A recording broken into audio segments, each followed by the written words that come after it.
आज Doubtnut app download करें।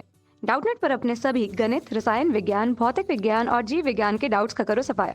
बस प्रश्न की फोटो खींचो, एक ही प्रश्न को क्रॉप करो और तुरंत वीडियो सोल्यूशन पाओ। अभी डाउनलोड करें।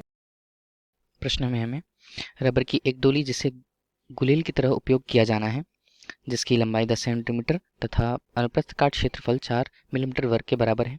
यदि इसे प्रारंभिक स्थिति से 2 सेंटीमीटर खींच कर इस पर पत्थर रख दिया जाए तो प्रत्येक पत्थर का एक प्रक्षेपण वेग प्राप्त होगा। जहाँ पर रबर की यंग प्रत्यास्थता गुणांक 5 गुणा 10 की घात 8 न्यूटन प्रति मीटर वर्ग दी हुई है तथा रबर का घनत्व 1.5 गुणा 10 किलोग्राम प्रति घन मीटर दिया हुआ है। इस प्रश्न में हमने एक गुलेल की कल्पना की है जिसपे गुलेल की प्रारंभिक स्थिति कुछ इस तरह थी। आगे यदि इसे 2 सेंटीमीटर की विकृति देकर इसे किसी अन्य पत्थर को इसके बीच रख करके प्रक्षेपित करने की कोशिश की जाए, तब इसे इस स्थिति तक लाकर विकृति उत्पन्न कर यदि उसे छोड़ दिया जाए तो ये एक निश्चित वेग से प्रक्षेप होते हुए आगे बढ़ेगी। यह गुलेल की स्थिति पर बताया गया है, जो गुलेल की संरचना तथा पत्थर की स्थिति को बताया गया है, जिस पर आगे यदि हम इसे हल करें तब हम यह कह सकते हैं कि डोरी को खींचने में जो संचित प्रत्यास्थ ऊर्जा थी वह पत्थर की गतिज ऊर्जा में पूरी तरह रूपांतरित हो जाएगी।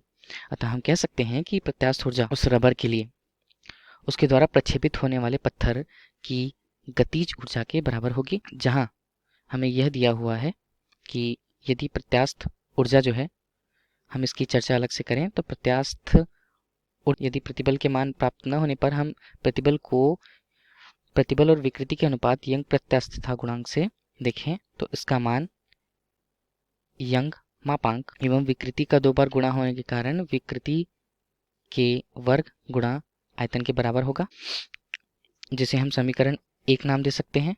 उसी तरह यदि हम दूसरी स्थिति की बात करें जहाँ पे उस पत्थर की गतिज ऊर्जा में जो परिवर्तन हो रहा है, गतिज ऊर्जा के सूत्र के अनुसार 1:2 गुणा उस पत्थर का द्रव्यमान गुणा उस पत्थर के वेग में होने वाले परिवर्तन के बराबर होगा, जहाँ गतिज ऊर्जा या स्थितिज ऊर्जा के मान हमें दे दिए गए हैं। इन स्थितियों से जो हम जानते हैं कि गतिज ऊर्जा तथा प्रत्यास्थ ऊर्जा संयुक्त रूप से ऊर्जा के संरक्षण के लिए शामिल है। इनके मानों को यदि हम बराबर करें, समीकरण 2 से इस स्थिति को दे देते हैं, तब समीकरण 1 एवं समीकरण 2 से इनके मान क्रमशः रखते हैं, जहाँ प्रत्यास्थ ऊर्जा के समीकरण के अनुसार इसका सूत्र होगा 1:2 गुणा यंग मापांक को जिसे हम y से प्रदर्शित कर रहे हैं, विकृति जिसे डेल्टा से प्रदर्शित किया गया है जिसके वर्ग के बराबर, तथा आयतन को v से। गतिज ऊर्जा में परिवर्तन के लिए 1:2 गुणा उस वस्तु के लिए उसका द्रव्यमान गुणा v, जहाँ v की कल्पना v से की गई है। यहाँ पर 1/2 और 1/2 हट जाएंगे, जहाँ यंग प्रत्यास्थता गुणांक का मान 5 गुणा 10 की घात 8 मीटर न्यूटन प्रति मीटर दी हुई है। यदि हम विकृति की गणना करें तो विकृति का मान 0.02 सेंटीमीटर से मीटर में परिवर्तित करने पर प्राप्त की गई है, तथा v का मान जहाँ पे हम क्षेत्रफल गुणा लंबाई के माध्यम से देखते हैं, जहाँ क्षेत्रफल हमें 4 मिलीमीटर जिसे हम 0.004 तथा लंबाई जो 10 सेंटीमीटर हमें दी हुई है 0.10 मीटर में लेते हैं।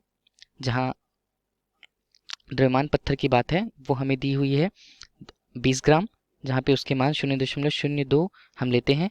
हमें v के मान की गणना करनी है।